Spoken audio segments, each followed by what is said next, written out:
Hey Froggy friends, Kirostyle here, welcome back to Umineko When They Cry, Episode 8, Twilight of the Golden Witch. Thank you so much for joining me here on stream. Hey everyone, good to see you, thank you so much for being here, and I see you really like the Kirby dancing emote, that makes me really happy. Welcome everyone. Psycho Reaper, congratulations on being first. Hey CB, it's good to see you. Willful, thank you for dropping by. Tobo, it's good to see you too. Kieran, thank you so much. And Neon Ninja, welcome. Thank you so much for stopping by. Hey Lork, welcome. Who's ready to be the they of When They Cry? Yeah, we all know we're all gonna be crying by the end of this. And Hikaru, welcome. I'm on the title screen right now because otherwise, if we go directly to where we left off, the music is a little bit intense. So I just wanted to start off here. But we're here. This is the last. Well, I think it's gonna be the last Umineko stream. For the main game at least, we'll see. Hopefully my voice holds out for the whole thing. So, this is our 42nd Umineko stream, and by the time this is finished, there'll be 49 videos up on YouTube, because I usually like to break up the tea party and the question mark, and in total it'll be about 151 hours, so that's pretty impressive. Over 10 months, just over 10 months, I guess. Almost once a week. It's been a long journey, and I'm excited to get to the end of this. Especially since, again, I've said before, it's been like over 10 years since I read this novel the first time, so to revisit it, especially knowing the ending, is really, really helpful, because now it's like, oh, all these other things. Like, of course, when I read it the first time and I finished it, and I kind of had a glance back, and I was like, oh yeah, so many things are falling into place, but I didn't actually go back and read all of it again, because of course it was very long. So to see it actually, like, unfolding back and being like, oh, so this is what they meant when they meant this, or this is what happened when they said this, like, it's all very, very nice. Very nice. And remembering how much I do like the story of the series. Yeah, Will has that one red hair strand. It's very prominent in this portrait here. Hey Hakaze, welcome to the stream. Thank you so much for coming by. So when we left off, Badler and Ange are trying to get the key to the journal back from Bernkastel and Featherine, because Featherine plans to release the contents of Ava's diary to the world, thus dispelling the mystery of Rokonjima, which will destroy the Catbox illusion, where all the humans and the illusions are currently under siege by a pirate Erica and an army of goats.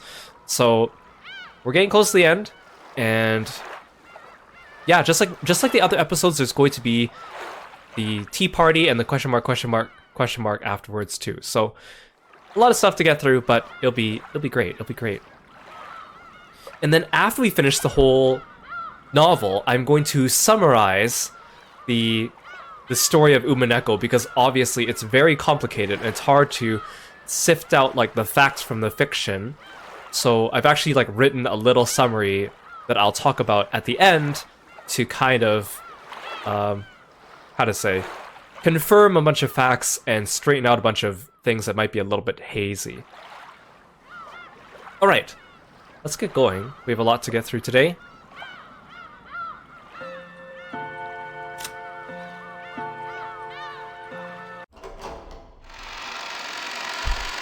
I certainly hope it's not a 15-hour summary of the 151-hour series. Ava had broken the magic circle around the key beforehand, after all. By the time Badler and Ange reached it, it was falling apart like the sand in an hourglass. They tried punching and kicking to make it break faster, but nothing did hasten the process. It looks like she broke it a while ago, but it'll probably take some time before it's gone. Just a bit longer, I think. If we could just buy time for 5 minutes. Judging by the speed the magic circles were crumbling and the general appearance of the whole scene, it looked like it would be over soon. However, right now, could even 5 minutes be considered soon? They turned around. Beyond the bookshelf ravine was a universe. Even for Badler, who had seen Bito's fights many times over, the battle between Lambda Delta and Bernkastel was so mind-defying that he couldn't think of a single word to describe it. When he finally managed to find a word, it was a universe. Each time a battle between Lambda Delta and Burn Castell unfolded, a universe was created between the pair of them. Big bangs would take place, universes would be created, galaxies beyond number would be born and erased. Born and erased. Then just when it seemed that a big crunch had occurred and the universe had met its demise, there would be another big bang, and another universe would be created. It was like watching gods playing. The two would just created and destroyed worlds over and over again, almost as though two creators were fighting to prove that their universe was the right one. If you let your guard down in the slightest, then just watching this would steal your soul. That's how it felt.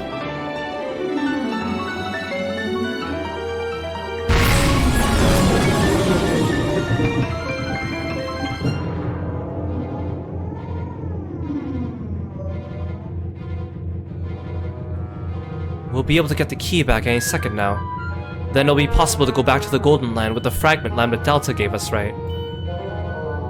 Go back as soon as you get the key. I can't leave Lambda Delta on her own.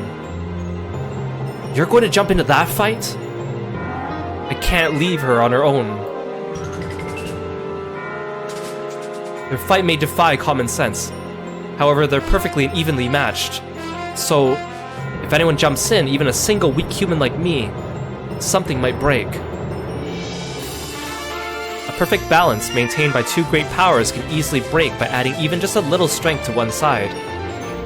However, actually rushing in there to add that little bit of strength would be literally suicide. Like a moth flying into a furnace. It might burn up before it even reaches it. Once you get the key, go straight back to the Golden Land. We don't know how long they can hold out, remember? I can't go back alone, not when everyone is fighting. That's right, this is your fight. So fight. I know you regret not dying with everyone else, but you've got to overcome that feeling and live in the future. That's what you decide to do, right?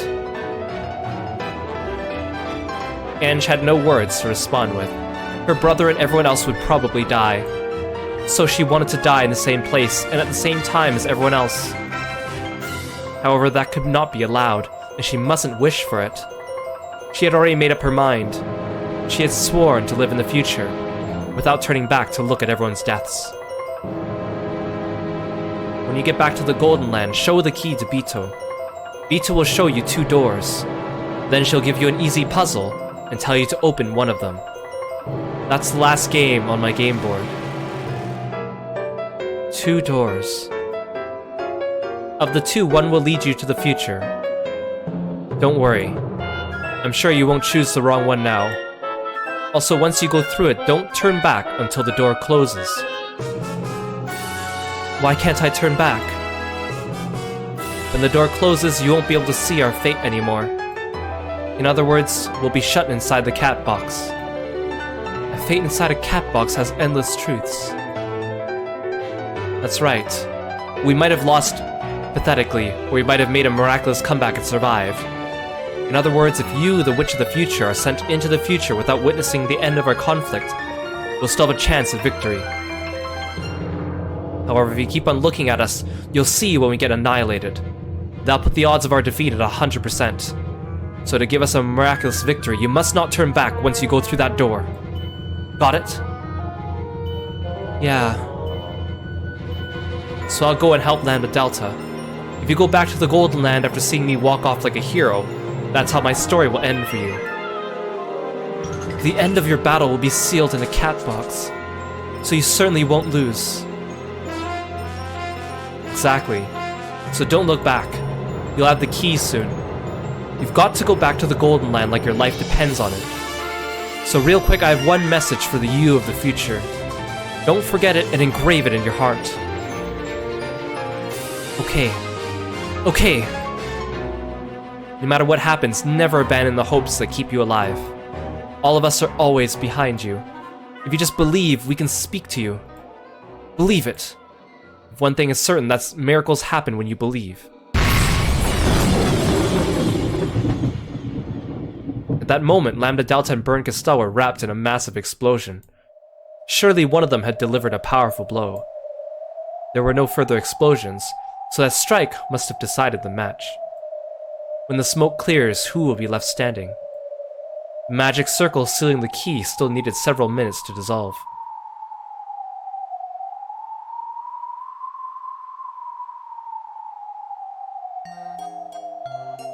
Are you still there, my beloved Lambda Delta? All that came into sight was Kirostyle. There was no answering voice from Lambda Delta. If this was a sign of her victory, it did not cause Kirostyle's expression to grow any brighter. Too bad, Lambda. And I thought we'd be able to build a universe together. It's too bad. Really too bad. Kirostyle was still focusing all her nerves on the battle, so she took no notice of Battler and Ange by the key. However, she would probably notice soon, and then there would be nowhere to run. The last section of the magic circle was starting to fade away. However, almost cruelly, the final circle went slower than the rest. Seeing that, any hopes that it would dissolve in a minute, or maybe a few dozen seconds, were crushed absolutely. Battler readied himself. Well, this fight probably won't work out as well as the last one, but it looks like I'm up now. Oni-chan. You're great, Ange. I'm proud that you didn't try to stop me. With tears still pouring down her face, Ange lovingly rubbed her cheek against the hand that had been patting her head.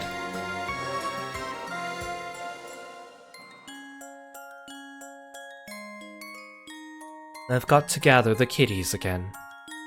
I thought Battler would be with her, but I don't see him for some reason. After all, one guy like him would be about as annoying as a pebble in my shoe. The smoke cleared completely and they saw a huge cloud of candy bits floating around, like it was Lambda Delta's corpse. A star-shaped cookie bounced off Kirostyle's head. It was missing one of its points, giving it a lonely feeling.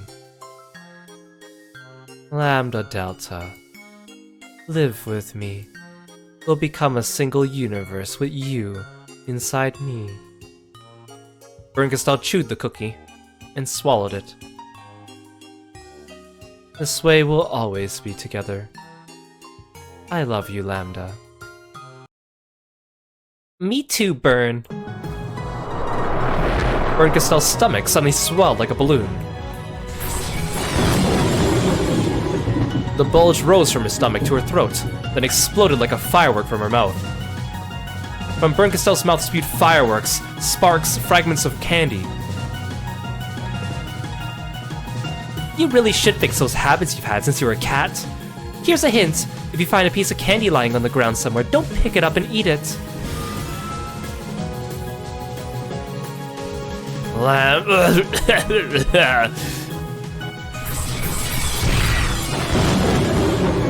Kirostyle doubled over even more, still spitting up an exploding firework.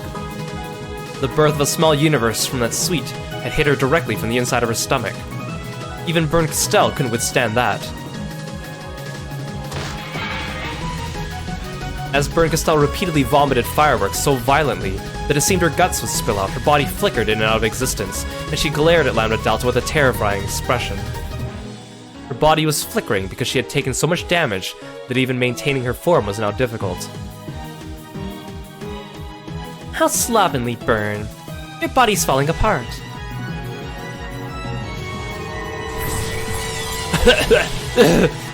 Lambda. I sort of felt like losing for a bit, but I changed my mind. If I became a single universe with you, you wouldn't whisper to me of your love anymore. True. I'm not the type to give food to a fish I've already caught. I know. That's why you shine so beautifully. You'll lead someone on, but never actually dote on them, just like a proud queen of cats. I'll turn you into a cardboard box and make you my scratching post. And I'll make you a shamisen. Get bored after plucking one string and then put you in a cupboard and let the dust pile up on you. Hey, Comfy Dreams, welcome to the stream. Yes, we're on the last episode already. Isn't that exciting?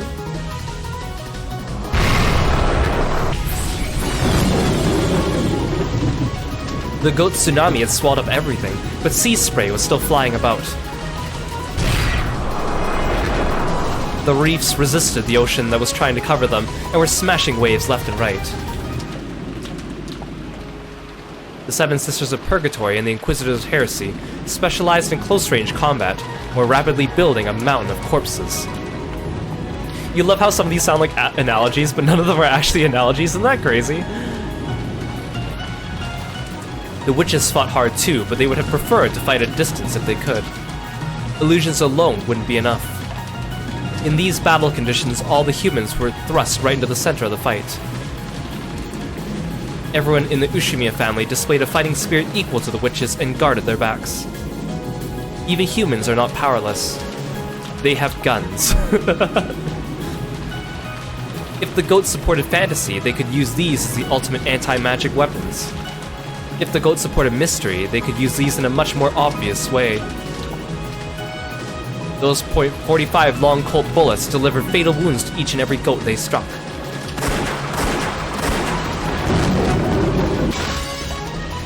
Just die already! How long are you gonna resist? Give up and sink, Ushimiya! Telling an Ushimiya to sink makes him fight all the harder. Little girl, you have no idea what the Ushimiya family is. You were dead even before 1986, weren't you? It's about time you stopped moving, Gramps. Erika's razor-sharp scythe buried itself in Kinzo's chest. It dug straight into his heart, but the daring smile on Kinzo's face didn't even falter. Was my death ever witnessed by anyone outside the cat box? I am indestructible! Indestructible! A punch containing the entirety of Kinzo's last spark of life sent Erika flying.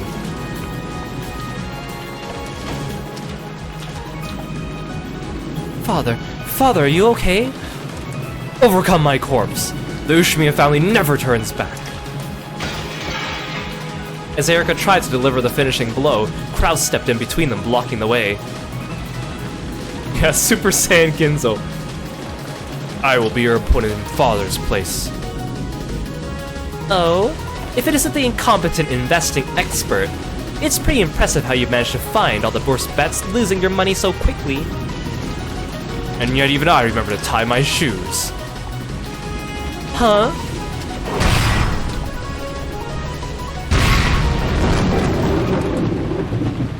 Erika tried to look down at her feet, but what she saw was Kraus's left fist. Huh? Kraus's left uppercut made Erika float in the air. Not by magic, but by the simple laws of physics. For an instant, Erika saw the moon. Maybe I was incompetent as an investor. However, any of my college friends will attest to my talent as a boxer. I will not allow you to discredit every part of the Ushimiya family, little girl. You damn small fry! Canon is an illusion created by a lonely Jessica. At the school festival, I introduced Canon-kun to everyone. Saku and Hina and everyone else.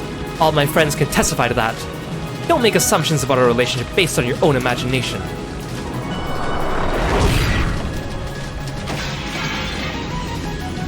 Jessica's body blow made the goat's massive body cave in. Splendidly done, milady. To think you could wield such power in a tight spot like this. Well, of course. After all, I'm thinking I don't really care if I die. This is the first time we work together, with you at my back. Too bad it isn't even cutting the cake. Jessica laughed embarrassingly. She looked even more relaxed than she had on stage at the school festival. We have plenty to cut here besides cake. You always try to sound so cool. But that's what I like about you. The massive bodies that rushed at them tried to deny their relationship, and their very existence had two choices: be sliced or be struck. Each time one of those bodies hit the floor, it became proof the two of them existed.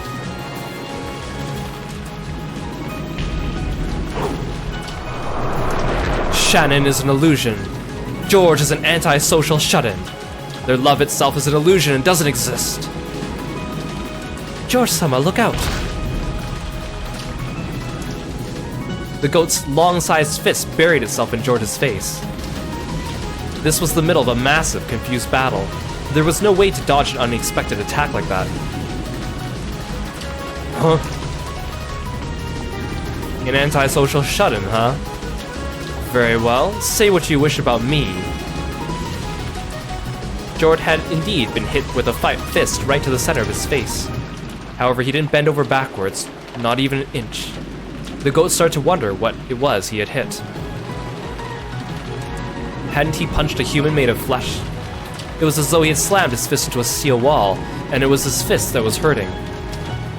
However, the goat was too scared to move his fist from George's face. After all, if he did, the expression on the face would probably be too terrifying. George pressed his hand against that fist.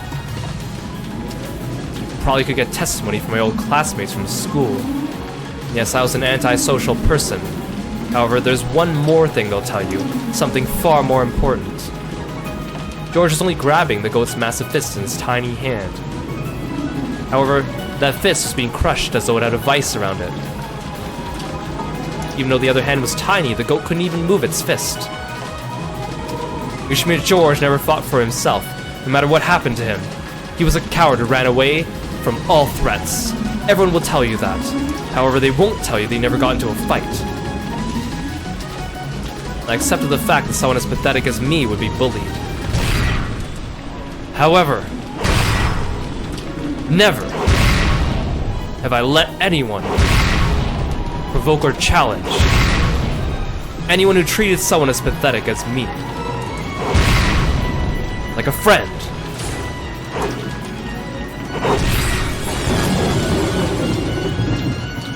The goat's broken teeth flew through the air. George's furious feet split the heavens. Shannon approached George for his money, and a goat's filthy finger touched Shannon's back. That finger exploded and boiled away.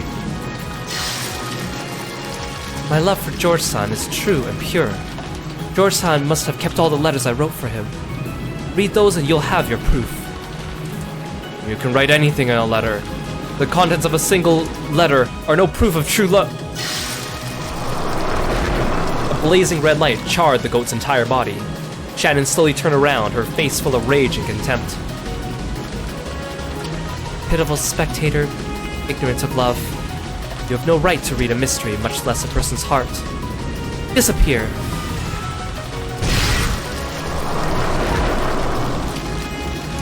An absolute barrier rose up around Shannon, burning up the goats around her with its flames.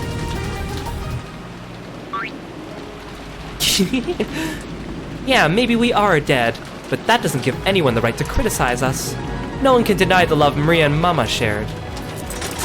Maria smiled, showing her teeth, and performed her job without even looking at her hands. Then she tossed the fully loaded rifle straight up into the air. Come and get some. Rosa, who stood back to back with Maria, caught it without turning around. No, that wasn't all. Maria had passed the gun to her mother perfectly without even looking back. Rosa's head was pointed at the ground as she stroked the frigid trigger with her index finger. Hey Ash, welcome to the stream. Thanks for stopping by. If any of you doubt my love for my daughter, step forward. The crowd of goats, cowed by Rosa's ferocity, didn't get any closer to her. Then I'll deny it. Being the serial cheater you are, you were always playing around with some man and leaving Maria all alone. Nothing like that is written anywhere in Maria's diary. You should know better than anyone else. Rosa didn't love you. She was a crappy mother who regretted even giving birth to you. Eric was peering at the unfeeling moon, the taste of metal in her mouth. For a moment, she didn't realize what was happening. It was that cold feeling on her back, the ground. Huh? Why am I lying down? And wasn't the moon full? Why isn't it now? Come to think of it, my teeth hurt. There's something cold and hard there. Then she figured it out. She was lying sprawled on the ground with a gun barrel shoved into her mouth. And the thing splitting the moon was the angry king of wolves protecting his child.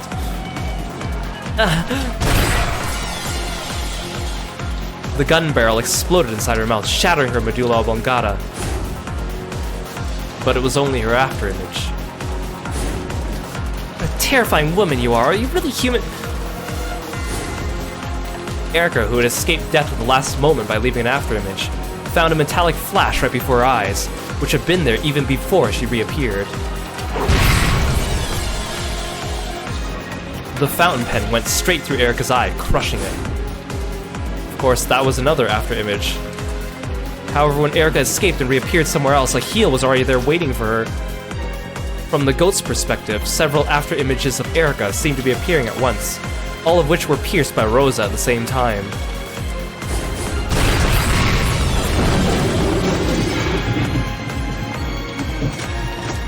If you say that again, I'll have to get serious. Mama's really strong. What the hell? And so Erica couldn't reappear anymore. At the very least, not within Rosa's range of attack. Erica put a lot of distance between her and Rosa, reappearing in midair. What are these people? What the hell? Huh? Erica's animal instincts made her turn her head slightly to the side just in time. Where her head used to be, there was an odd shower of sparks. It wasn't magic. It was a real physical phenomenon caused by lead smashing against lead. To think that two bullets shot from different angles could have flown with impossible precision at where her head once was, so that both of them hit and bounced off each other like billiard balls. Ah, so close. Sorry about that. We're big fans of the whole take out the boss first strategy, you see. Clay pigeons are a specialty. Flying along in a straight line probably isn't a good idea. The two of them spun their rifles in exactly the same way at exactly the same time, reloading them in a manner that would put old westerns to shame, then pointed them back up at where Erica was in the sky. You monsters! Once again, their accurate shots plunged through the forehead of Erica's afterimage, bouncing off each other like billiard balls with a shower of sparks.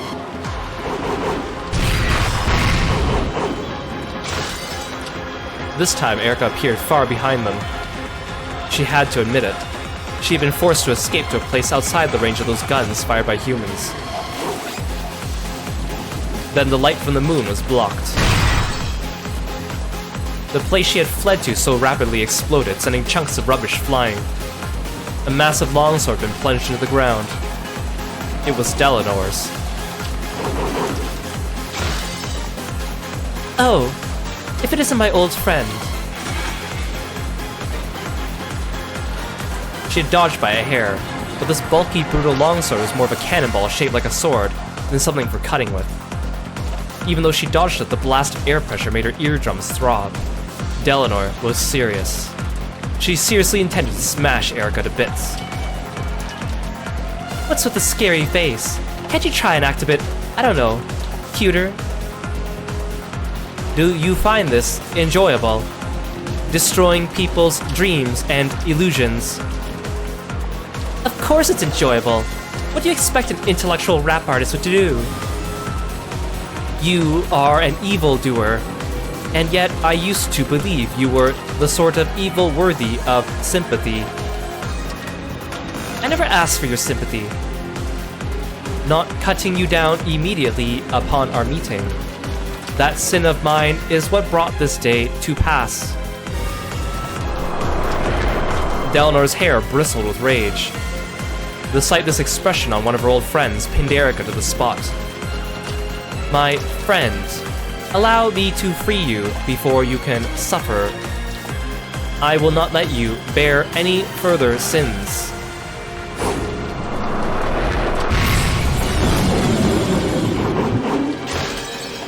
Whoa, wait!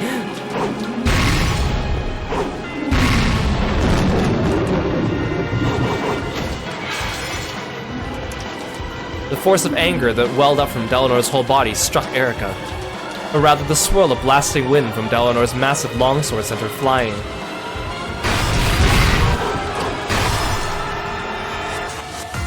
The cannonball with the blade repeatedly cracked the ground just after Erica leapt away. So it almost looked as though Erica was jumping backwards, smashing the earth behind her with each jump. Telenor, friend of mine, rest in peace.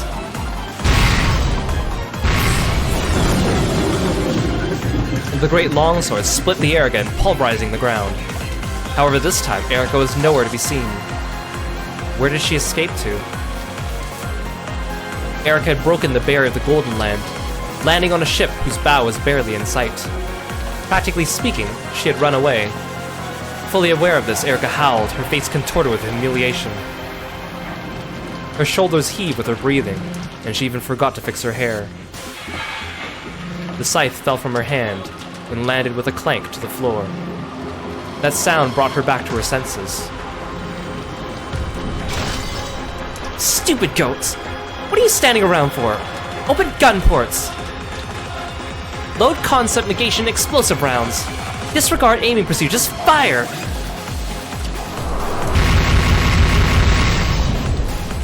The warships that had flown into the Golden Land opened their gun ports one after another, and they all fired at once in a scattered mess of cannonballs.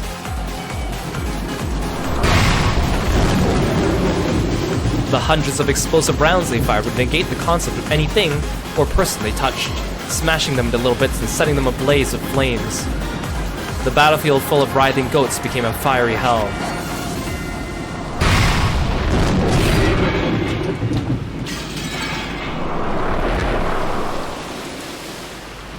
Cannonballs smashed the arbor.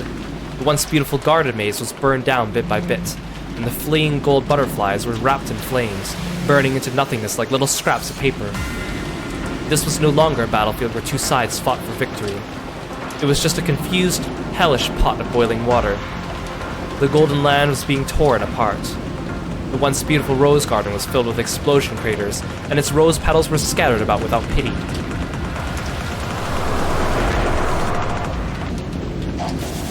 There were flying bits of flesh, blood, jaws, fangs, shrieks and half-crazed screams. And even amidst this hellish swirl, the goats and the dead continued to fight. As seen from atop the boats, this was hell, without a doubt.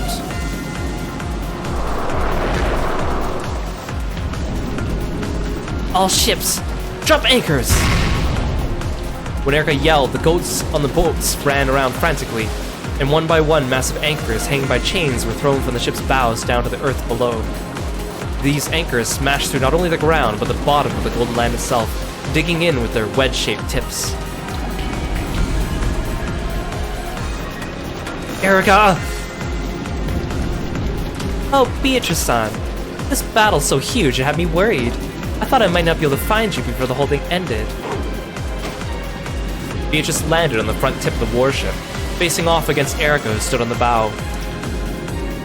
You will not be forgiven. I'll finish you myself right here. Ito jabbed with her pipe. It transformed into a beautifully intricate golden longsword. Very well, that's just what I hoped for. Let's settle this. Erika threw her scythe into the air. When it returned to her hand, it had become a sword similar to Bito's. The nearby goats crowded around Erika trying to support her. You stay out of this. All of you need to start lifting the anchors. Tear up the Golden Land by its roots. Aye, aye, sir. The goats bowed and rushed to their posts. Several dozen ships had lowered their anchors, digging into the base of the Golden Land. Soon they were going to try and pull them up, tearing the Golden Land to pieces. Come, Erika. I'll give you the honor of my final duel. Bito raised her sword, bowed in ancient fashion and waited for her opponent. Erika kicked off her shoes violently and slowly walked up to the tip of the boat barefoot. Then, in accordance with Bito's rules, she bowed back.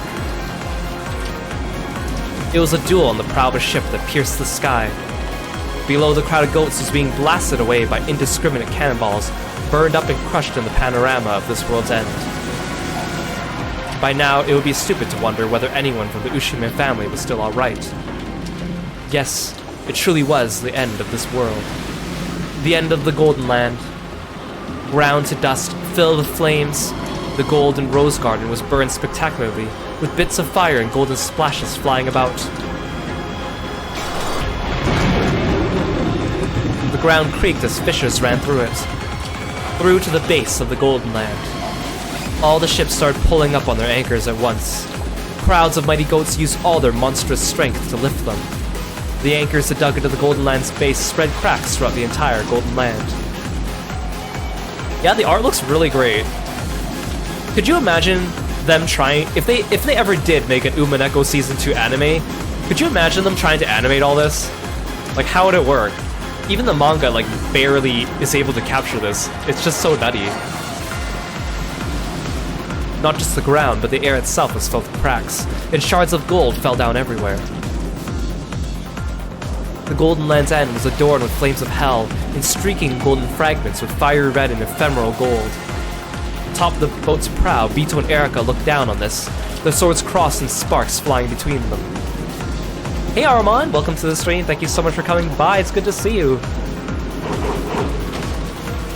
Now there's one hell of a sight to see. Don't you think it's fitting? The perfect final chapter for your tale. The Golden Land may meet its end. I may perish as well. However, no one can erase the facts that we were here. Ange reached the answer. The Witch of the Future has a mission and hope. Will soon set off on a new journey. We have already succeeded. Too bad for you, Fruto Erica. This battle ends with our victory.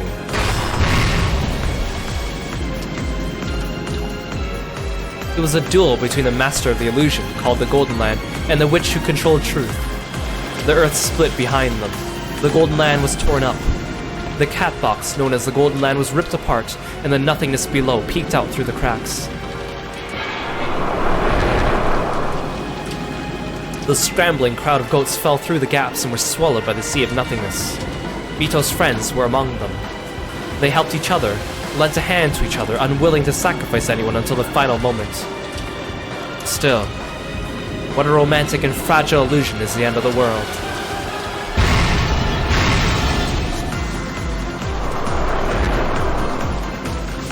The ground shattered and sank. It fell apart into the ocean of nothingness. None could survive. None could be saved. This was destruction. As the comrades in arms fell into the sea of nothingness, they looked up one last time and prayed. They prayed that the Master of the Golden Land would leave proof that the Golden Land had indeed existed. However, Vito didn't look down at them. They wouldn't have wanted her to. This is our Golden Land. I am the Endless and Golden Witch Beatrice, and I am here. We may fall, but we will not be defeated. You shall become living proof. I'll carve the proof of our existence into your chest. So long, Beatrice. This marks the end of that stupid, endless game. Fall to hell, you illusion.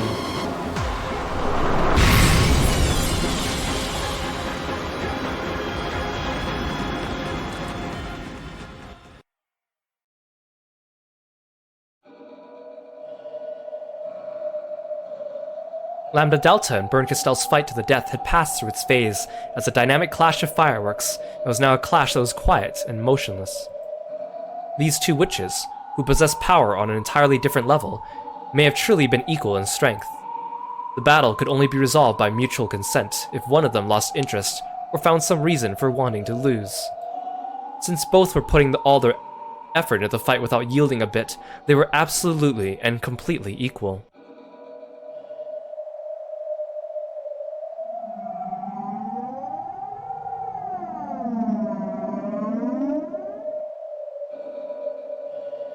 Lambda Delta, I'm glad to have you as a friend. Damn it, just a bit longer! Just fall apart already, stupid magic circle! Battler got irritated and punched the magic circle, but there was nothing he could do except continue to watch over it. After all, the only way to dissolve it was by waiting. However, the pair of them still felt relief, if only a little. Lambda Delta really was strong. Even in a battle this spectacular, she fought on an even footing. No, if you consider how confident each side looked, she seemed to have a slight advantage in Battler's eyes. She would probably manage to buy them enough time. Ange would take the key and return to the Golden Land. They just had to endure a bit longer. Yeah, Ange, Battler, did you try right-clicking on it? Did you press the right button on your controller? However, they had no way of knowing what Lambda Delta's fate would be after this. She had disobeyed the Senate, the highest level witches in existence. Something brutal probably awaited her. However, even knowing this, Ange had to step forward into the future without looking back. That was a single duty given to her, the witch of the future. Oni-chan, what's that? Something's coming towards us from a long way away. Huh? Crap, are they enemy reinforcements? Lambda Delta and Burn Castell were glaring at each other, so they didn't notice. Heading towards them from the distance were several emerald green glints. That light proved that they were enemies. But there's only a few of them. They won't be a match for Lambda Delta. All the cats so far seemed like fish in a school, giving the impression they'd be terrifying as a group, but not much of a problem by themselves. However, there was something different about the lights approaching them now. They were approaching in a beautiful, ordered formation, like a constellation. Battler quickly realized that this was something new. Hi, Miko. Isn't it about time to prepare the key?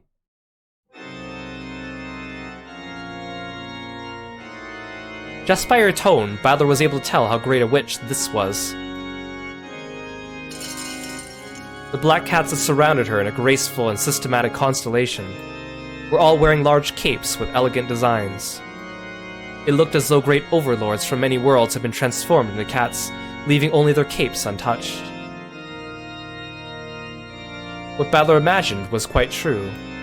That was exactly what had happened. These were the overlords from many worlds that formed Vedorine's personal guard. Their bodies took the form of cats merely as a sign of respect to their master, who took the form of a human. These were entirely different from the pack of wild cats that served Burn Castell. Aurora. Oh, is it that time already?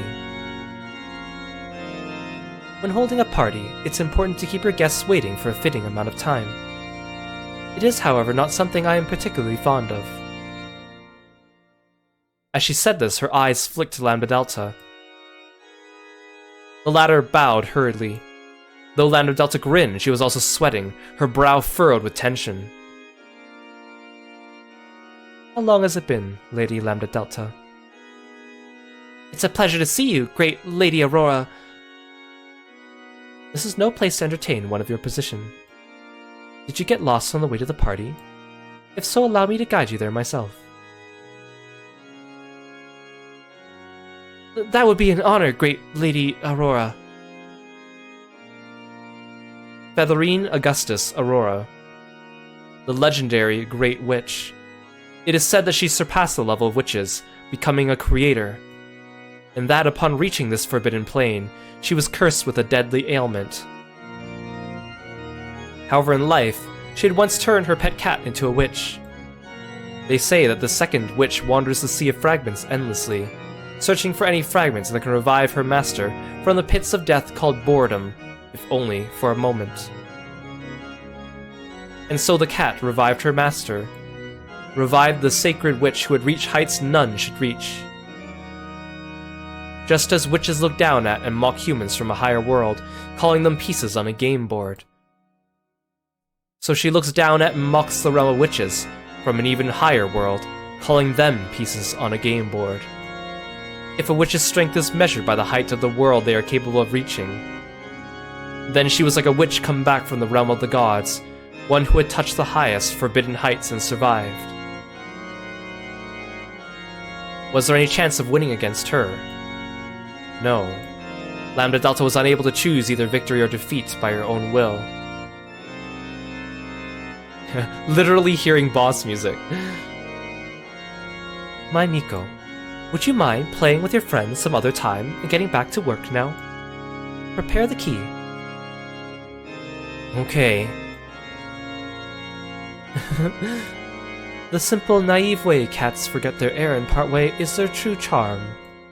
Don't you think so, Lady Lambda Delta? Lambda Delta didn't say anything but hung her head low. From this position, it seemed the key's seal would dissolve at any second. However, Burn Castell would probably find Battler and Ange before that. Once they got their hands on the key, they could leave this place immediately. Of course, this was assuming they did so before Bernkastel and Featherine found them. Bernkastel mustn't be allowed to move from this spot. Looks like game over, Lambda. I am the Miko of the Great Witch Aurora. You haven't forgotten that the Witch of Theater Going bestows her protection upon her reader Mikos, have you? Lambda Delta still stood, slumped over without answering. The Witch of Theater Going gave protection to her reader Mikos. If Lambda Delta attacked Bernkastel, who was Aurora's Miko, then the Great Witch Aurora would follow her contract, prevent what she considered an attack against herself, and respond accordingly. Let's make a deal. What kind of deal? Oh, where is Badler hiding? If you come clean, we'll let all of this slide. Is the Witch of Miracles afraid of a tiny little piece like Badler? It's because I'm the Witch of Miracles. I'll never forget that even a little pebble like him is capable of creating a miracle. After all, there's a little pebble who got super promoted into a Witch of Miracles. I'll ask one more time. Where is Badler? Too bad, Lambda. It looks like that's your answer. Bernkastel turned her back on Lambda Delta. Then she told her master she was leaving to prepare the key, and she started swimming towards the key room. If I let her go any further, she'll find Badler and Ange. Badler readied himself. This time it was his turn to become a sacrifice. Even though he was nothing more than a single pebble, he could still put out an eye.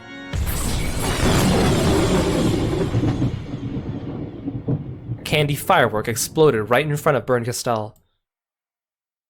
Lambda, you really are a moron. Lambda Delta. Now I've done it. Badler, Ange, the rest is up to you.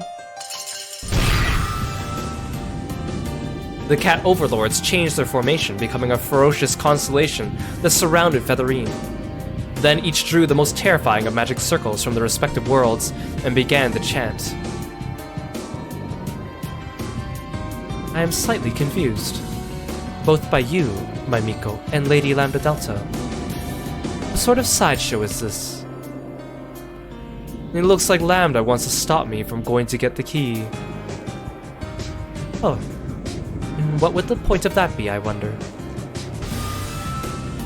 If you still don't get the point, then you must be getting a bit tipsy, Featherine. Looks like you need a pick-me-up. Lambda Delta bluffed as well as she could. Her fingertips were shaking slightly. An attack against a Miko is considered to be an attack against her master. You should know this as well as anyone, correct? I know it. Going by that rule, it looks like the two of us are going to have to fight. Oh. Have I or my Miko caused insults in any way? If so, then please accept my apologies. But could you tell me one thing? I didn't think you had a Miko at the moment.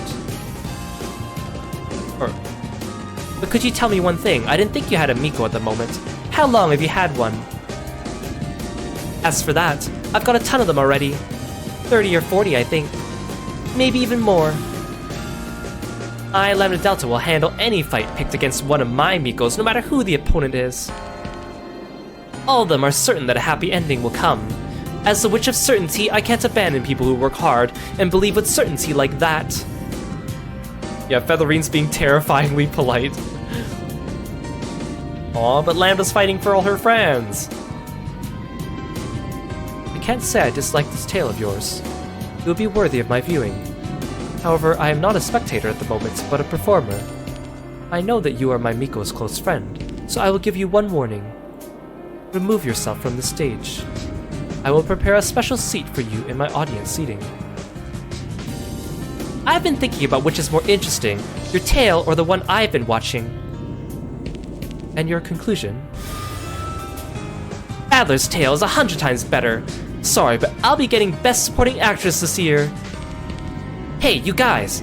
You better vote for me in the last character popularity contest, okay? At least get me in the top 5, got it? I think she actually got her wish here. Again, Lambda Delta is Ryukishi's favorite character, so...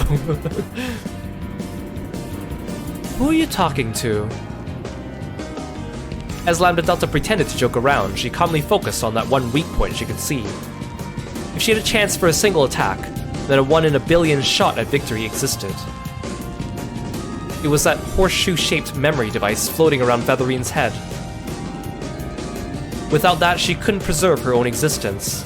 Destroying it was impossible, but if Lambda Delta could just jar it enough, she might be able to make it bug out. At least once in the past, Featherine's memory device had been damaged, and her personality and appearance had changed. However, she was aware of that herself, and probably wouldn't let it happen again no matter what. This is also kind of a sort of reference to Higurashi, I think.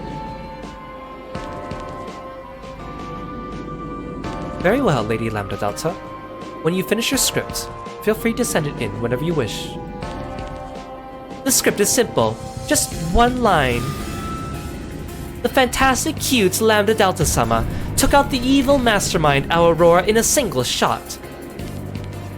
Foolish Lambda. I never realized how stupid you were. The cats need not interfere. I will personally reward Lady Lambda Delta for the courageous tale she has submitted. You will be granted a fitting tale and a fitting end for your bravery. Featherine Augustus Aurora! Lambda Delta summoned magical power from her whole body and raised it in a mass above her head. Forgive me, but...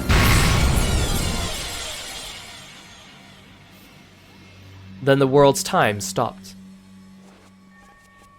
Your script will not be used. After all. Rather than time stopping, it was more like the flipping pages of a book had stopped. In this motionless world, closely packed letters appeared. The one writing the rest of the script is me. It was a tale that had been written up to this very moment. Featherine Augustus Aurora! Lambda Delta summoned magical power from her whole body and raised it in a mass above her head. That was where the paragraph ended. In this frozen world, Featherine sat with her arms crossed. How troublesome. It's been so long since I've written a fight scene. How annoying to have to suddenly write up a development like this out of the blue. When I get stuck writing, I try to write in reverse. In other words, instead of starting at the beginning, I start at the end and go backwards from there. That way it's easier to set up foreshadowing, and I can write the story with my vision for the end in mind. The only downside is that I have to suddenly start at the climax without setting up the story first. In the meantime, I'll start at the end of the fight and go back from there. Lady Lambda Delta, this is where you lose to me and die. As Featherine said this, words were added to the massive group of letters that filled the frozen world. However, she was starting from the end, so there was a large gap between the new words and the old ones. So, how will you lose to me? You should probably have a heroic end to suit your bravery. How about this? Lambda Delta gets blasted away by something, slammed against a bookshelf, and her limbs are snapped off as she dies and disappears into the darkness below. Yes, quite a flashy way to go. Good. For now, that's how your final moments will be. The blanks in the outline Featherine spoke of were being filled up. At the same time, Lambda Delta's figure was wiped out. After crossing her arms and thinking again, Featherine pointed in a random direction. Lambda Delta appeared, blasted away by something, and slammed spread-eagled against the bookshelf Featherine had pointed at. Well now, I must write up the fierce battle that leads to this end. But as you can probably tell, I'm a little tipsy at the moment. I'll fill that part in later, when I have some time to go over it nice and slowly. For now, let me off with this. I promise to add in a heroic fight to your liking later on. Featherine is the queen of fanfics, you're right. Featherine snapped her fingers.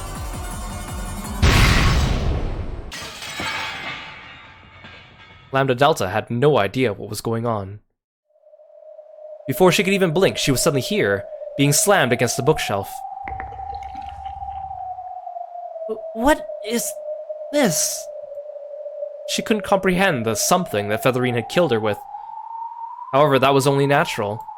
After all, Featherine herself hadn't decided what the something was. However, Lambda Delta did understand one thing. She was already dead.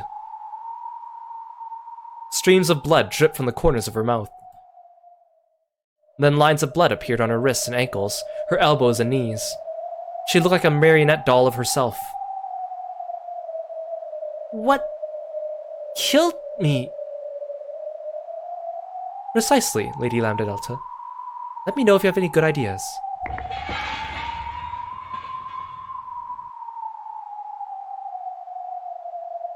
You monster. Still pinned against the bookshelf, Lambda Delta let her head slump. Her wrists, ankles, legs, arms, and neck each split into a separate part, and the marionette shaped like her lost its strings, falling into pieces into the depths below. Yeah, this is literally Omae wa mo shinderu. Nani?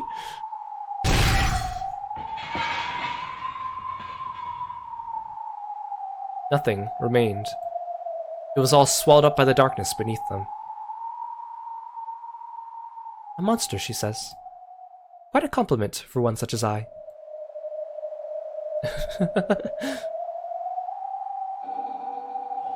Lambda Delta. Ange, don't look. You can't look. Shedding frustrated tears, Ange closed her eyes tight. She must not look. The Witch of the Future must not accept Lambda Delta's defeat. She hasn't kicked it yet. She was brave, and that's all we need to know. I know Lambda Delta would never lose. At that moment, there was a slight sound, and the golden key that hung in the air shook. The seal had finally broken. Battler grabbed at it immediately. However, at exactly the same moment, a magical tremor spread throughout the vast key room. What? That tremor seemed to have shaken something inside my pocket. I stuck my hand in, and found that fragments Lambda Delta had given to us to return to the Golden Land had shattered.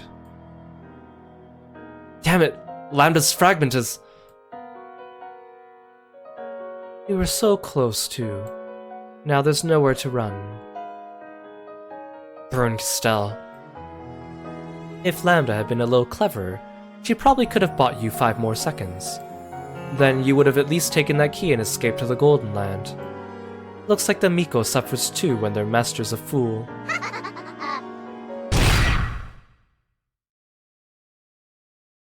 Huh. Featherine quietly showed her surprise. To truly surprise her was no easy task.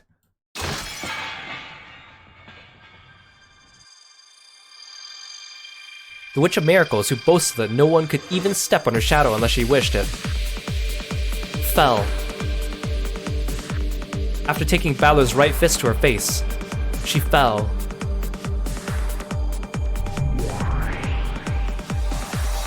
Burn Castell's body immediately split into dust and reconstructed itself in front of Battler, as though nothing had happened. However, she was holding her cheek. She couldn't undo the fact that she had been hit. For the first time in 100 years, she had let someone tread on her shadow without her consent. Her face was gradually filled with shock. And Battler's, it couldn't be seen. His outstretched right hand was blocking it, so his expression couldn't be seen. What? Take it back. Take what back? She didn't let the next strike hit her. Burn Castell vanished like mist, then reappeared a short distance away.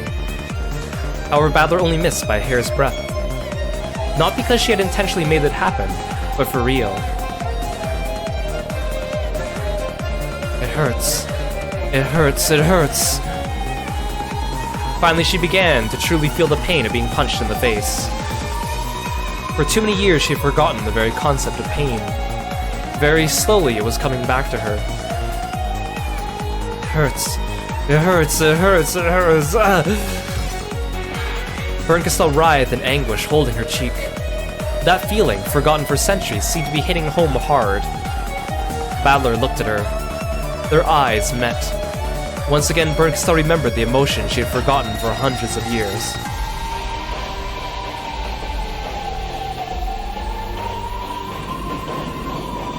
Does it hurt?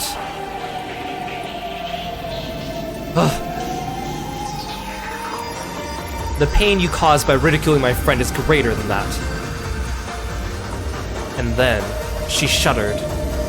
What Battler saw before his eyes was Bernkastel shuddering for her first time in centuries. To Bernkastel's eyes, it hadn't even looked like Battler rushing at her and punching. It was as though she had been sucked towards where he stood, with his furious fist raised. When her eyes had opened wide in terror, Battler's massive fist had been all that she could see. Of course, he wasn't capable of hitting her.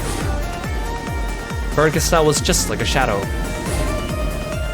She dodged by moving instantly and leaving an afterimage, but mere teleportation was enough to escape from Battler's furious pursuit. True, trying to hit Bern was like envisioning or enviously trying to hit the reflection of the moon on water with a stone. No matter how often you hit it, you can never smash the moon's reflection. However, Battler hit it, and again, over and over, to prevent the moon from showing on the water's surface again. A fiercely thrown pebble sent ripples across the water's surface. It broke through the moon's reflection, broke through the water's surface itself, leaving even the bottom of the pond bare, breaking through everything. His certain willpower broke through to a miracle.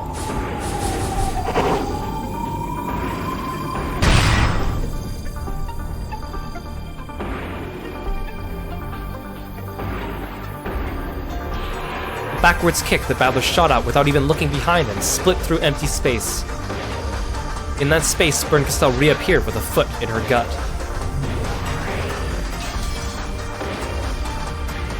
Ugh. Take back your insults against our brave friend.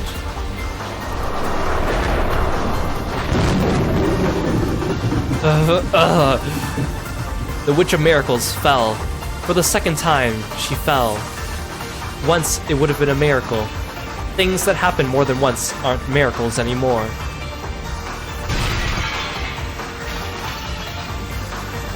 Bernkastel understood. Battler was capable of hitting her.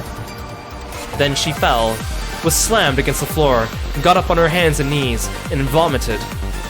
She threw up violently over and over. Her face was covered with pain and vomit and tears and snot. Then she looked up at Battler with a furious expression and howled. She wasn't howling at Battler. Aurora! Your Miko's getting beaten up! What are you standing around watching for? Take him out! Forgive me, but I am busy writing Lady Lambda Delta's final moments right now. I cannot come to your aid. Why don't you all give her a hand? Betharine's guard, the cat overlords, now formed a different constellation. Then each drew a magic circle and began chanting. You know what? Each one of these cats is the final form of the main character, each from a game like yours. Everyone acted the main part in their heroic tale, and the story of their bravery was given honor, allowing them to become Aurora's guards. Each one fought for the very existence of their country, their planet, their universe. What about you?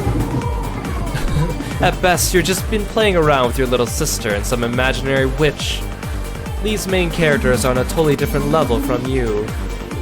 Eat this and die. Take it to the gut, scum.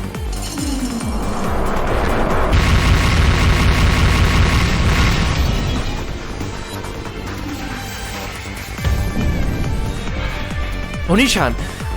There are many spectacular magic spells depicted at the beginning of the universe, the creation of planets, their destruction, and the universe's end, all in an instant. After that, not a speck of dust should have remained. However, when the smoke cleared, there was a person standing there. It stood there with its hands in its pockets and its head hanging quietly. Its face was in shadows and couldn't be seen. Oni-chan? What the hell? Adler seemed to be completely uninjured. Not only were his clothes not burnt, but his hair hadn't even been disturbed. What the hell? Stupid cats, that didn't work at all! The cat overlords silently shook their heads, sending a short report to their master. Endless 9. What did you say? It seems that no one can interfere with their tale. Forgive me, my Miko. It would appear that the cats have reached their limit. And you call yourself overlords of many worlds? Weren't you all once main characters on different game boards? And this is the best you can do? You're pathetic. The cats knew. From the very beginning, they had known they wouldn't be able to do anything with him as the main character of this game board. My Miko, creating a tale on the game board is a privilege granted only to the Game Master. That has already been established, so I must respect that rule, being the mere writer that I am. I shall return to my position as a spectator. You useless master! Adler, I apologize for the insults your friends suffered at the hands of my Miko, and I see that the right to weave your game belongs to you, the Game Master. You shall weave your own game. That is as it should be. However, my Miko is now Game Master in your game. It seems the two of you opened the game board at the same time. It is rare to have two Game Masters for a single game, but this miracle pleases me. After all, I can rest assured that this will make for a proper final game for you both. Stand up, Kirostyle. I see. So you're saying that if two Game Masters are going to fight, they have to do it by the rules of the game. Why didn't you just say that in the first place? Kirostyle slowly got to her feet and made her body melt away like mist. Then she appeared in the air once again, facing Badler. Very well. I'll fight by the rules of your game board. However, I'm not as easygoing as you all are, so I'll start with a short-tempered, overwhelming puzzle and end it this instant. Who will be my opponent? I don't mind if you both take me on at once. Oni-chan, I'll fight too. Stay back. Why? Watch from there, and this time, understand what I wanted to teach you. Oni-chan, are you happy with this, Aurora? I shall be your witness. If you defeat my Miko, I promise to return you all to the Golden Land. Assuming the Golden Land still exists, that is. I believe in them. That's right. Vito and the others won't lose.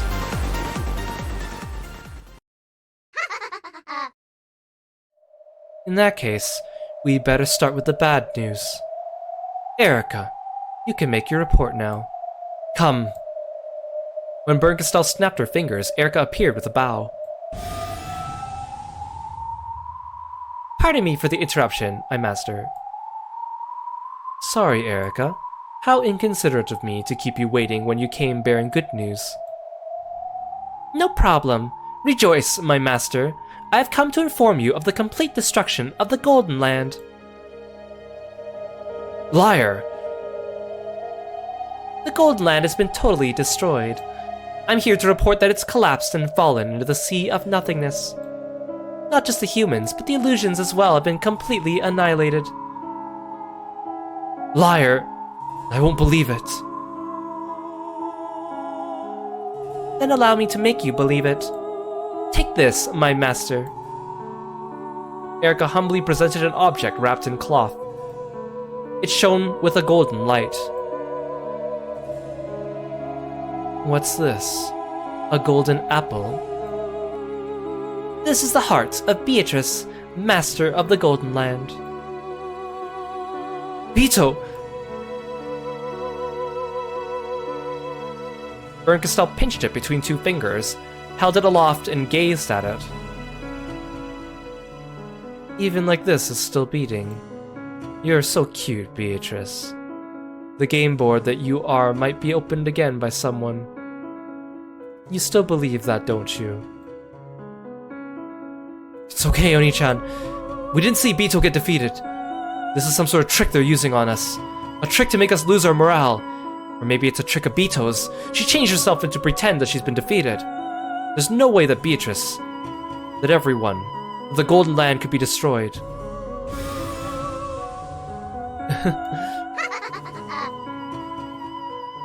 That's true. If the Witch of the Future believes that, you might be able to make it so.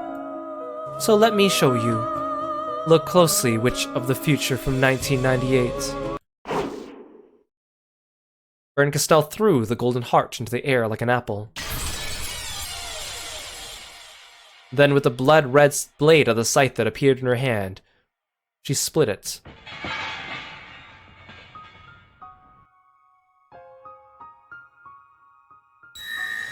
Beatrice died in October of 1986. Therefore, the Golden Land she created was completely destroyed. Your family that was kept alive in the Golden Land was destroyed along with it. Your father, mother, and of course Badler will never return to you again, and will never speak your name again.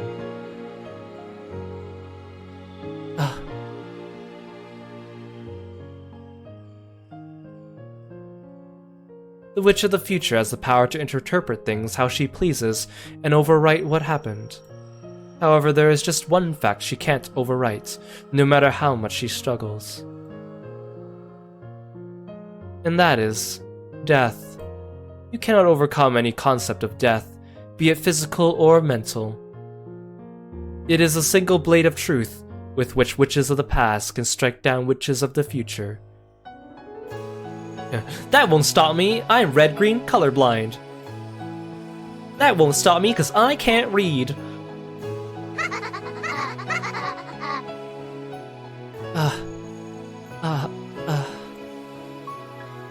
Hang in there, Ange. But... You decided to accept it, didn't you? You decided to live on, even if no one came back alive, didn't you? I know, but... Even so, a tiny sliver of hope had remained inside Ange's heart. Despite everything, if she was favored by some miracle, maybe someone would come home after all. It doesn't matter when. It could be 10 years later, or 50 years later. It doesn't even matter if they've forgotten my face. I believe that someone might come back someday. And I decided to live with that tiny hope in my heart. Even though I accepted everyone's death, even though I saw it in the book of the single truth, I still thought that it wouldn't be so bad to believe in a miracle just a bit. A miracle you believed in, even though you know it won't happen, is hope. So, the witch who knew that miracles don't occur had ruthlessly torn that hope away. Don't cry. I know, but... Even the big brother you're crying to right now is already dead. Oni-chan isn't dead! He's here! Right here! Don't cry, Ange. But... Don't cry! At Badler's shout, Ange bit back her tears. Why does it matter? What do we of the past mean to you living in the future? Ange, what sort of witch were you? Huh? Whether we're alive or dead means nothing to you. That's not true. I want you to live. That's not it. You can go beyond life and death, right? Ange didn't understand what he was telling her. So, stunned into silence, she frantically considered what her brother might be trying to say. Badler slowly lifted his face and stared at Castell. And you aren't a witch. You're a reaper. That's right. I have the sickle that reaps all hopes and miracles. So I must be what you say. You're a reaper who stole away the hope that kept Ange alive and lured her towards death. You're the one who threw about truths of the past, stealing the future from Ange's eyes and forcing her to look only at the past. And you're the one who thrusts the hope-crushing single truth in front of her, gently pushing her from behind as she, of her own accord, took that step from the skyscraper's roof off into the world of nothingness. But now I'll free Ange from the spell that you represent. Ange won't be trapped by the curse of the past anymore.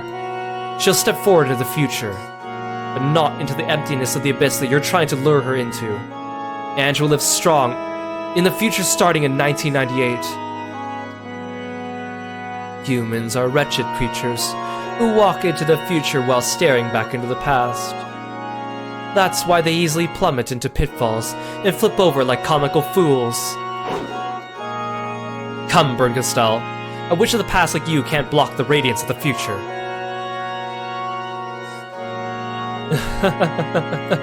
Yes, let's go. Let's follow the rules of your game. I'll give you some closed-room riddles. But since I'm short-tempered, heavy-handed, and easily bored, I'll give you all of them at once.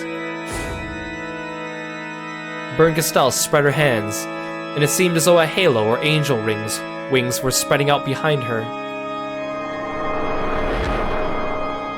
Each of the countless rays that spread out from her were the blue streaks of closed-room mystery blades. Kirostyle, who had traveled the Sea of Fragments for many, many years, had gathered these countless closed-room mysteries as souvenirs from all over the place. All those rays twisted at once and aimed towards Badler. It was as though infinite giant snakes had turned their heads to stare at him.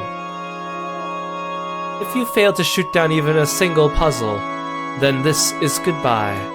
I'm not as forgiving as Vtuber, who gave you until October 5th at midnight to give your answer. If you don't answer immediately, you'll die. In your words, this was no mystery. It wasn't an intellectual game, but a merciless assault. Die.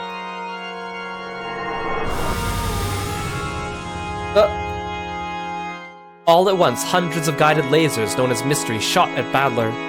The complex geometric figure drawn by those blue lasers was nothing but divinely beautiful. Each one was a mystery. Trying to solve each one in this oppressive hailstorm would be like threading a storm of approaching needles.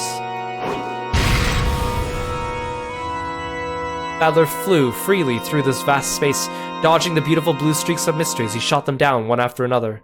The entirety of the mystery knowledge he had built up before this day told him the answer to each puzzle. Each time his eyes glowed with the answer, one of the mysteries shattered. However, each mystery was only one of hundreds. This hardly rose the level of opposition or resistance.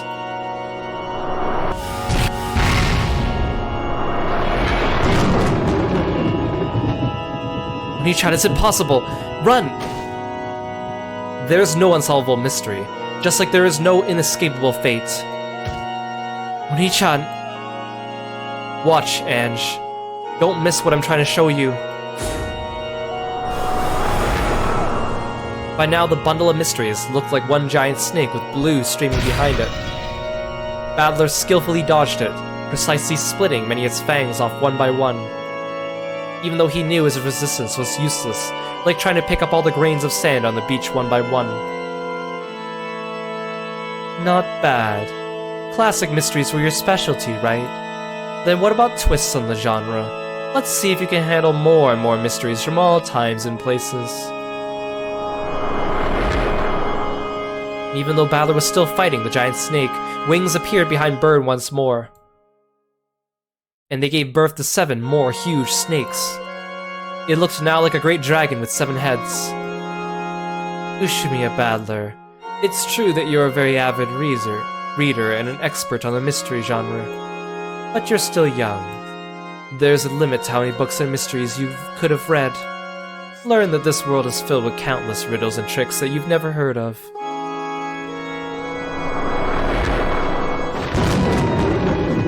Oni-chan, you can't do this anymore. Please just run away. You can't beat Kirostyle. Badler's expression remained calm. However, his whole body was covered with sweat, and he was breathing hard. It was clear that he couldn't overcome this onslaught, though Badler himself refused to admit it. Badler wiped away his sweat, and fixed his gaze on the 8 snake heads that surrounded him in 3 dimensions. Ange, you believed that someone from your family would come back someday. Lived that way for 12 years and then lost your spirit. For a time, you surrendered to the miracle that refused to happen. In that case, if I want to see you off as you try and step forward into the future, I mustn't surrender to a miracle myself. That's right, but I'll still harvest your miracles and hopes. All of them without mercy. What was now an 8-headed dragon opened its 8 jaws.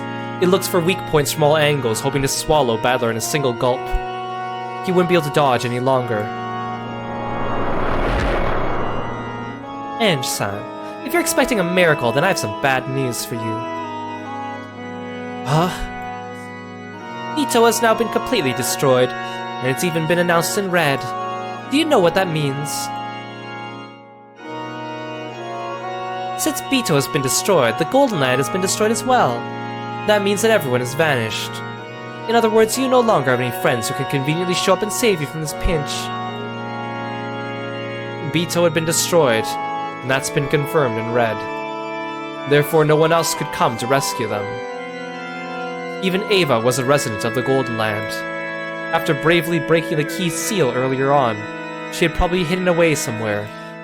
However, now that Bito had been destroyed, all the residents of the Golden Land had met the same fate as ice under the sun. Any faint hopes Ange might have had that Ava was hiding in the shadows, ready to save them from this final pinch, had been completely crushed from the moment Kirostyle smashed that golden heart. There was no one left to save them from this crisis. She couldn't hope for the appearance of any new factor that might save her brother. And what about Ange herself? She could only watch from where she stood. If I help, will I be able to bring about some kind of miracle? But I don't know that much about the mystery genre. I've only watched Bito's game fragments, gathering some basic training on how to fight. At best I can avoid slowing him down, but I can't protect my brother. But I can't just watch. Oni-chan, let me fight too! Stay back. Just keep watching. And think. Think about what? Go back to how you felt at the very beginning. Back when you were 6 years old when it all started. How I felt when I was 6. You've lived for 12 years looking for the truth, but that's not your real greatest wish. My greatest wish. We prepared this final game to protect that wish and that hope. Unfortunately, you've wasted that chance, so you'll have to abandon that hope as you step forward into the future. But even so, if there's strength in your heart, you can still have it. Have what? Remember, your very first wish. Even after learning the single truth, remember. The single truth. Even after learning the heartless truth, that everyone is dead and no one will come home, remember. Remember your very first wish. Oni-chan! There was a cataclysmic flash as brilliant as the birth of a sun.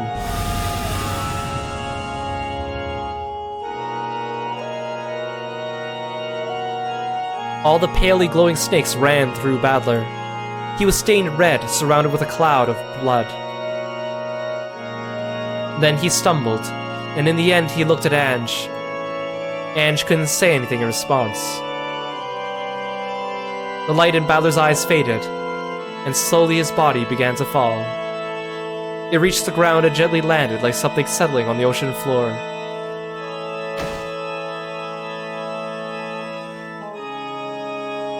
Ange rushed toward him and saw the last expression that would ever cross her dead brother's face. His eyes were open wide, filled with an unwavering determination until the very last second.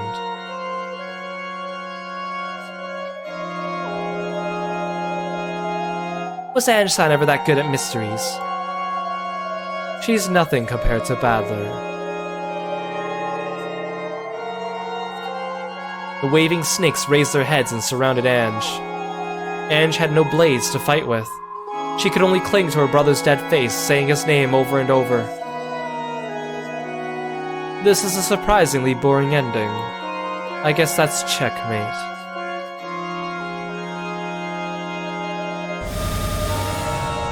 The 8 snakeheads all attacked at once. Ange held her brother's dead face, thinking about his final words. My very first wish. It could only be one thing. That everyone would come home. That fueled my life for 12 years, until I finally wore out and abandoned my own hope. In exchange for the hope I'd abandoned, I began searching for the truth. Then at the end of the truth, I was forced to see a brutal ruthlessness that I didn't even need to know about. And as a result, I was faced with a true despair of knowing that no one would come home. That final hope, which I still felt attached to even after abandoning it, was crushed. The single truth. If only I didn't know that, I might still be able to hold on to that faint hope. But now...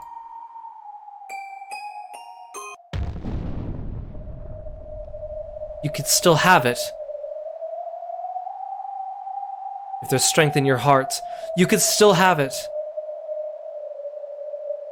Remember your very first wish.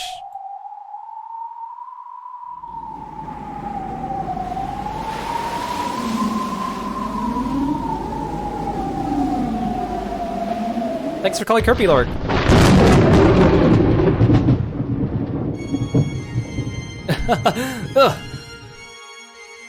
Balor was coughing. Impossible. His whole body had been pierced and he'd been completely dead.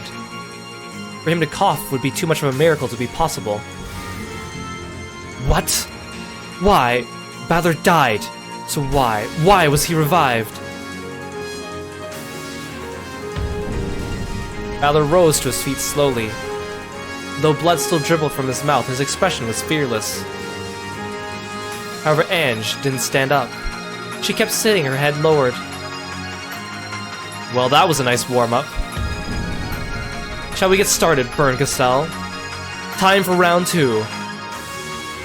Thanks for the creepy lip sync, Armon. What in the... Why, my master? The dead can't revive! Impossible! Balor died. How could he revive? Oni-chan is alive. I've used the red truth. I've announced that Balor died, right? So why? How did he come back to life? Even if the whole world says he died, I'll be the one person in the world who believes Oni-chan is alive, and someday he'll come back to me. That's right. As long as you hold on to that hope, none of your miracles will ever be destroyed. How dare you stand before the Witch of Miracles and claim to understand them? Ugh, swallow them, grind them, erase both siblings now! You can't erase us. Even if the whole world refuses to accept it, miracles will happen if we continue to believe.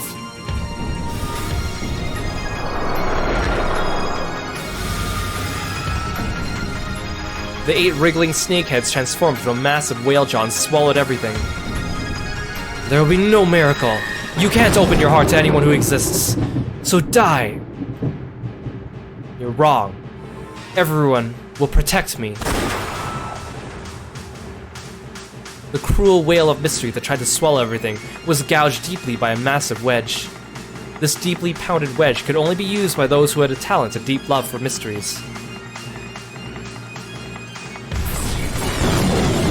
That trick's such a cliche! I read and got bored of that one ages ago. The woman who'd stood back to back with Balor, launching stakes, was very, very clearly Vito! How? I announced your death with the red truth! What is this red truth of yours? The red truth is absolute! A perfect truth which no one can overturn no matter how hard they try. Even if the whole world gets together and denies the truth about my family, even if that's forced in front of my eyes as a single truth, I won't acknowledge it. After all... Ange slowly rose to her feet. Around her, the shapes of people slowly appeared, and they also rose to their feet. One after another, a whole crowd of them. They were Ange's family, her relatives, everyone from Rokunjima. That wasn't all. Everyone from the Golden Land and all the illusions appeared. Following Ange's lead, they rose to their feet. And then all of them glared at Kirostyle. Even if the whole world denies my hope, I won't abandon it. I won't abandon my certain hope that everyone's alive. And I found something. I found how I'll live as a witch. Weren't you a witch of the future? Just a powerless witch who could only shed tears of regret for the past? I'm the Golden Witch. Ange Beatrice. I am the Golden, the Endless, and the Witch of Resurrection. You found it, haven't you, Ange? Yeah. Thanks, Sune-chan. And after all those long years, I finally found it. I always knew you'd be able to find it. Thanks, Sune-chan. I've understood what your last game was trying to show me. Disappear, stupid illusions. I can't accept something like this. Everyone will be with me for eternity. No matter how many times people try to kill them with the red truth, I'll reject it. Everyone will be revived for me no matter how many times it takes. I am Ange, Witch of Resurrection. Your red truth can't lay a finger on my world. Ugh.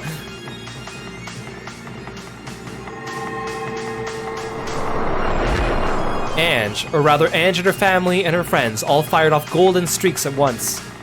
They were the same as the marks left by Kirostale's great snakes. However, the glow inside these were gold. Then they wriggled, combined into a single mass that transformed into an eagle that now had 2 wings.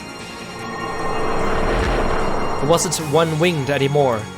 Thanks to Ange's absolute willpower, the golden eagle had gained the wing it needed to fly to the future. Those spread wings made Kirostyle and the whale shrink back. The Ushimi eagle never looks back. And it never gives up. The golden eagle easily swallowed the blue whale with its wings, grinding it to bits. And it didn't let the whale's master escape either. It was now Kirostale's turn to run. Kirostyle didn't fight the golden eagle. She couldn't. In this world of Ange's where even the red truth couldn't hurt anyone, what sort of attack could affect her? She frantically ran this way and that, throwing one wedge of red truth after another at the Ushimiya family. Ushimiya Kinzo's dead! Ushimiya Krause is dead! Ushimiya Natsui is dead! She repeated this over and over again, but no one fell down. Ange wouldn't accept it, so they couldn't pierce anyone. Is this sort of endless not even possible? Even the red truth doesn't work? Just what is this gold truth? What kind of gold truth could defeat red truth? Believing hearts. This is our consensus. Your red truth can't pierce any part of the truth that we all acknowledge and share. So long, Kirostyle. This time, it's really checkmate. I won't accept something like this. I won't!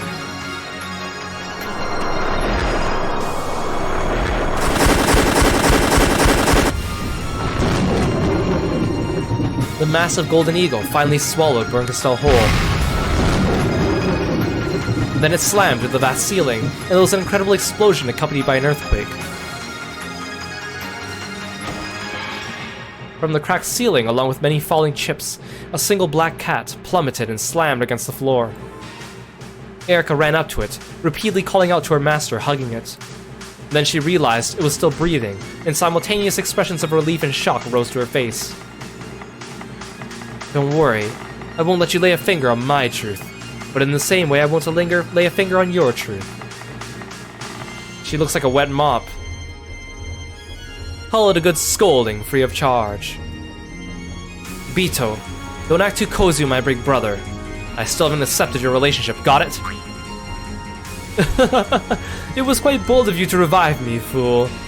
But it's too late, my charming subordinates and I shall torment you until the day you die. And I'll make you watch Battler flirt with me every day.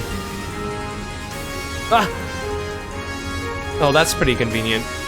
Looks like this resurrection magic has an off switch. What, Ange? Bito kept appearing and disappearing like a light bulb turning on and off. Ange seemed to be enjoying herself. Valor, Ange is being mean. Go easy on her, Ange. Sure. If you say so, Oni-chan. Ange, you're incredible! Uryu! Ange-sama, congratulations on becoming a Witch of Resurrection! This way, we'll all be with you, forever! Yeah, that's right. We're all here. The anti-magic toxin doesn't matter one bit. You'll be with me for all eternity. Nice, Ange. Well said! Everyone surged forward, squishing Ange. They tried tossing her into the air, but dropped her onto her butt, and everyone laughed. Ange looked a bit resentful, but when her brother lent her a hand, she got up and joined the circle of smiles.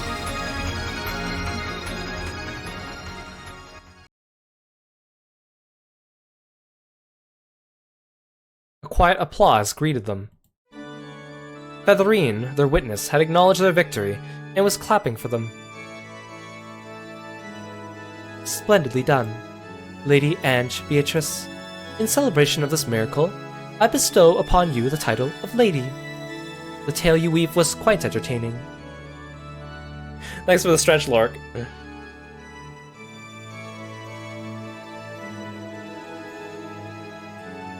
There's no need to be so hostile. I am congratulating you. Featherine smiled serenely. Then the cat overlords broke their positions in their constellation and lined up behind her. It was clear this was not only a peaceful action, but part of a solemn ceremony.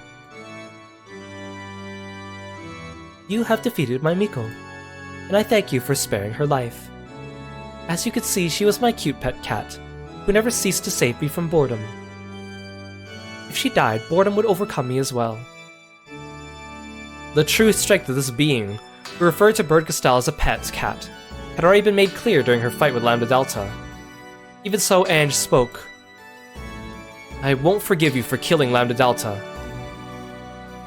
My, that doesn't sound like the words of a Witch of Resurrection. Can you not revive her whenever you wish? Huh? I can revive her? It's okay.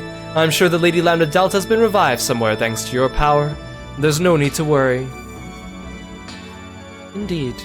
She has already been moved to the audience seating I prepared for her. Do not fear. I shall take good care of her. Really? That's wonderful. Ange finally relaxed and let the tension leave her whole body. Well now, Adler, you are now the sole game master of your final game. True. That cat of yours looks like she's out of the running. Perhaps you should carry on with the final ceremony of your game. My Miko is as forgetful as a cat, but she can sometimes be as persistent as one. I suggest getting it over with quickly. Yeah. Okay, I'll follow your advice there. I shall be your witness, and record a detailed account of it all.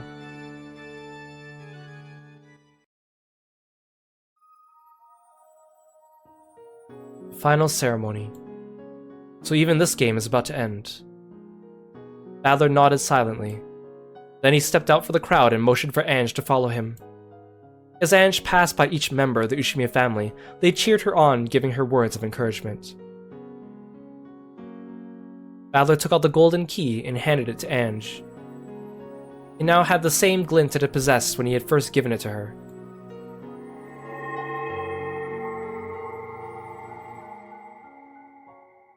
Then, two doors appeared out of thin air on either side of them. They had a stately design, making the importance of this choice clear. Am I supposed to pick one without any hints? Of course not. I'll give you a hint. By now, it should be an easy puzzle. A simple puzzle with two answers. And you'll choose your answer by opening one of the doors. I see. Okay. So this is a continuation of that Halloween party. I fell asleep during that party, didn't I? I'm glad to finally wrap that up properly. Vito, come forward. After all, you fell asleep before you got to my puzzle. I'm glad I now have the chance to tell it. Yeah, the background's so beautiful here. Sorry about that. It sounds like it'll be pretty tough. You'll be fine, Ange. I wonder about that. Prepare yourself, it's a tough one. Calm down, Ange. It's an easy puzzle. Don't you remember the first thing your brother told you? About how to choose the best possible option?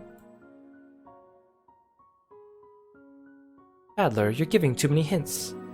This is the triumphant return of Lady Ange, Witch of the Future. All you have to do is watch over her.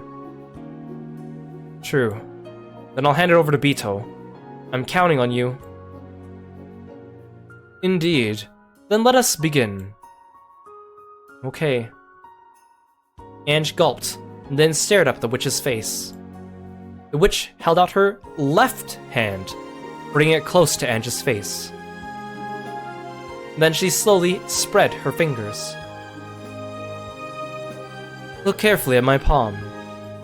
I'm not hiding anything, correct? Yeah? There's nothing here. Watch closely.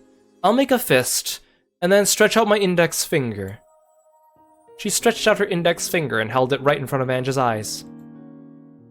Watch the tip of my finger closely.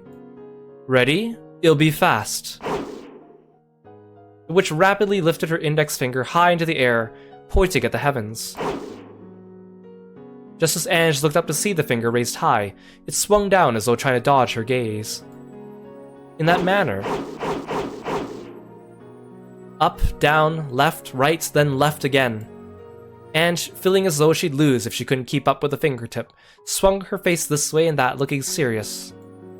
The witch's hand moved faster and faster. Ange didn't lose track of it. Then, after the high pointing finger was swung down all of a sudden, the index finger curled up again, and the hand was held in a simple fist.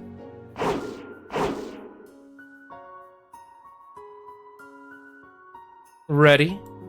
I'm going to open my hand. The witch slowly opened her right fist. And there was a cutely wrapped candy. Got it? Yeah. Was this a trick or magic? That is my puzzle for you. Go ahead, Ange. Give your answer. Is this a trick or magic? I'm going to save right now.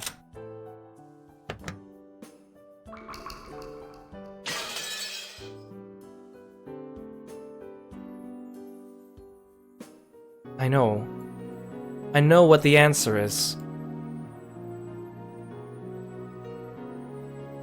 The witch showed her that her left hand was empty.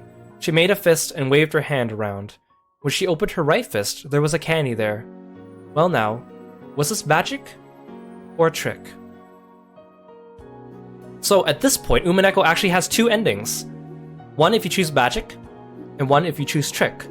Of course, we're going to do both of them.